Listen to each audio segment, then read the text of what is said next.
एक भाभी की 3 घमंडी ननद। अरे भाभी भाभी, ओ भाभी, कहाँ हो? जल्दी से आओ। अरे देखो ये मुझसे क्या हो गया है। अपनी ननद टीना की आवाज सुनते ही शिवांगी गैस को कम करती है और टीना के पास पहुंच जाती है। टीना के पास पहुंचने के बाद टीना उसे प्रेम से जला हुआ कपड़ा दिखाती है और उससे कहती है, अरे भाभी देखो ना, मुझसे भैया की शर्ट जल गई, अब मैं क्या करूं?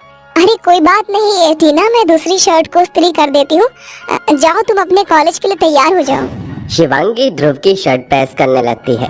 कुछ देर बाद करुणा जोर जोर से आवाज लगाने लगती है, भाभी, ओ भाभी, कहाँ हो आप? शिवांगी जल्दी से ध्रुव की शर्ट पर प्रेस करने के बाद करुणा के पास आती है।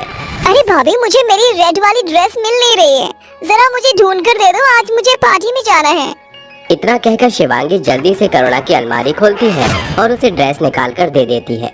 तभी उसे उसकी तीसरी ननद जानवी की आवाज आती है, भाभी, अरे भाभी जल्दी से आओ। अरे भाभी देखो ना, मैं ये टॉप पहनने वाली थी लेकिन अचानक से इसका बटन टूट गया, जरा मेरे टॉप का बटन लगा दो, मुझे ऑफिस के लिए देर हो रही है। शिवांगी तुरंत जानवी के टॉप का बटन लगा देती है, जिसके बाद वो रसोई में खाना बनाने के लिए पहुंच जाती है। कुछ ही देर में सभी लोग खाने की टेबल पर नजर आते हैं। तभी शिवांगी अपनी तीनों ननद और अपने पति ध्रुव के आगे नाश्ता लगाते हुए कहती है, जानवी ये लो तुम्हारी नूडल्स, करुणा ये रही तुम्हारी मॉर्निंग डाइट, और टीना ये लो तुम्हारी स्वीट पोटैटो विद जूस, और ये आपके लिए ध्रुव जी, सब लोग अपना नाश्ता एंजॉय करो। सभी अपने आगे अपनी मनपसंद का नाश्ता देखकर बहुत खुश होते हैं, जिसके बाद वो सभी शिवांगी की तारीफ करने लगते हैं। अरे वाह भाभी, आप तो कमाल हो, आपने हम सबकी पसंद का नाश्ता बनाया है। हाँ हाँ, और साथ ही खाना खाने में स्वाद भी है। भैया आपने शिवांगी भाभी को इस घर में लाकर हमारी माँ की कमी को पूरा कर दिया। सभी अपना अपना नाश्ता करके घर से निकल जाते हैं, जिसके बाद शिवांगी घर के बाकी के कामों में लग जाती है। देखते ही देखते सुबह से शाम हो जाती है और रात होते ही शिवांगी डिनर बना लेती है और सभी के आने का इंतजार करती है। अरे आज तो काफी देर हो गई, अभी तक कोई भी नहीं आया, एक बार ध्रुव जी को कॉल कर लेती हूँ। जैसे ही शिवांगी ध्रुव को कॉल करने वाली होती है, अचानक से दरवाजे पर किसी के खटखटाने की आवाज आती है। लगता है सब लोग वापस आ गए हैं। जैसे ही शिवांगी दरवाजा खोलती है, उसके तीनों नंद और पति के साथ एक औरत होती है। शिवांगी कुछ कहती इससे पहले ध्रुव शिवांगी को बताता है, शिवांगी ये हमारी बुआ कल्याणी देवी है, इनसे मिलो।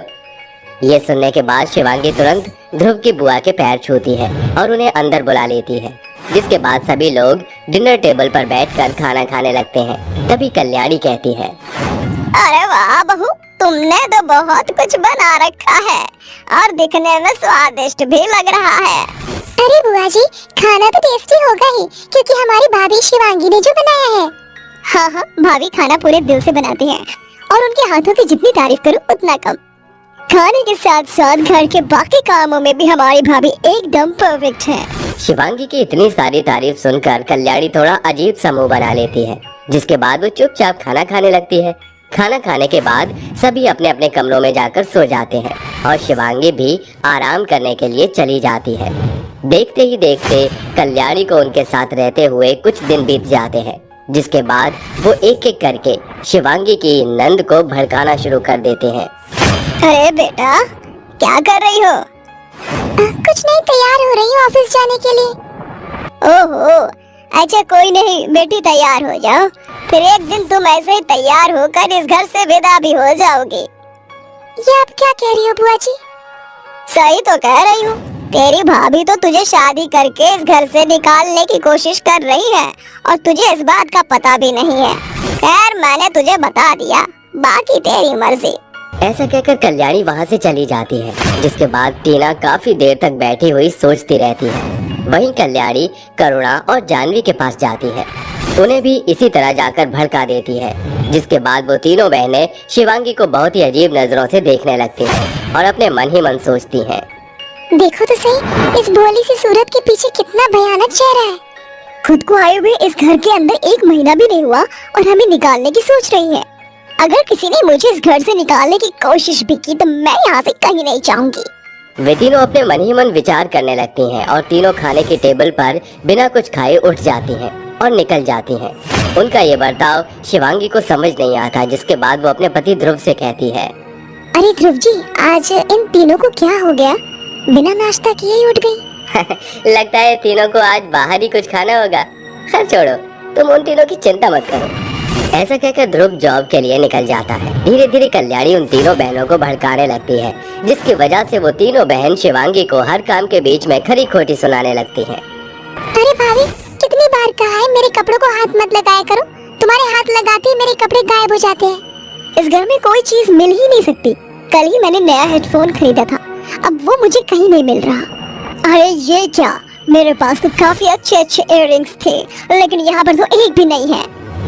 तब भी वो तीनों अपने अपने कमरों में से निकलती हैं और शिवांगी के पास पहुंच जाती हैं, जिसके बाद वो तीनों बहनें उससे कहती हैं, भाभी मेरे कपड़े नहीं मिल रहे, बताओ कहाँ है?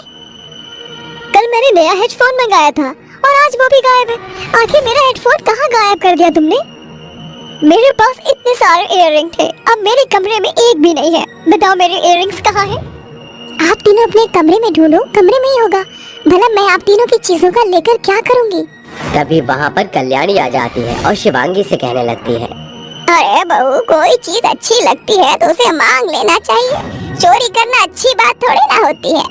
कल्याणी की बात सुनकर शिवांगी की आंखों में आंसू भर आते हैं और वो सबसे कहती है, आप सब लोग मुझे गलत समझ रहे हो। मैंने कोई चोरी नहीं की। भला मैं ये सब चुरा कर क्या करूँगी? वही जो औरतें करती हैं।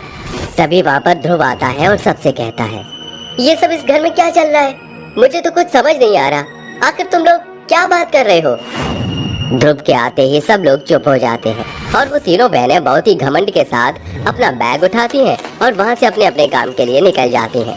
वहीं कल्याणी भी अपने कमरे में चली जाती है। शिवांगी को रोता हुआ देख ध्रुव उससे पूछता है, ये सब क्या चल रहा है शिवांगी? क्या तुम मुझे कुछ नहीं बताओगी? शिवांगी ध्रुव को सब कुछ बता देती है, जिसे सुनने के बाद ध्रुव शिवांगी से कहता है, इस घर में रोज नया कुछ न कुछ होता जा रहा है, अब मुझे ही कुछ करना होगा। धीरे धीरे 1-2 दिन बीतने लगते हैं और वो तीनों बहनें शिवांगी से टेढ़ा मुंह बनाकर रखती हैं। ये सब देखकर कल्याणी बहुत खुश होती है। तभी अचानक से एक दिन ध्रुव सबको बुलाकर कहता है, मेरी प्यारी बहनों और बुआ जी, मैं आप सबको एक खुशखबरी देना चाहता हूँ। कुछ दिनों के लिए मैं शिवांगी को मनाली घुमाने के लिए लेकर जा रहा हूँ। आज से घर की सारी जिम्मेदारियाँ आप चारों की। इतना कहकर ध्रुव सामान उठाता है और शिवांगी को लेकर मनाली निकल जाता है। शिवांगी के जाने के बाद तीनों बहनें मिलकर अपने सारे काम कल्याणी से करवाने लगती हैं। कल्याणी इतना सारा काम करके बहुत बुरी तरह थक जाती है, जिसके बाद कल्याणी कुछ ही दिनों में अपने घर के लिए रवाना हो जाती है।